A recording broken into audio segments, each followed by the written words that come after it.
श्रीराम। नमस्कार. आज 6 जानेवारी. प्रवचन क्रमांक 6.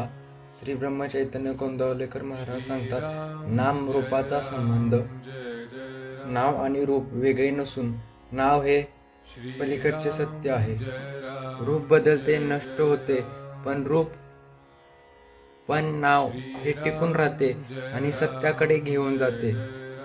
नामस्मरण करताना फक्त शब्द नाही, तर त्या नावामागे मनात स्वरूप जागे झाले पाहिजे. आपल्याला भगवंताचे रूप स्पष्ट माहीत नसले तरी नाव घेतल्याने स्वरूपाची हळूहळू निर्मिती होते.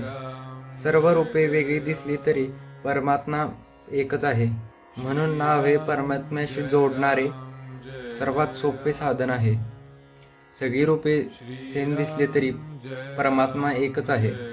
आजचे प्रवचन नाम रूपाचा संबंध यात गोंदावलेकर महाराज सांगतात, दानात दान, अन्नदान, उपासनेत उपासना, सगुणाची उपासना आणि साधनात साधन नामस्मरण.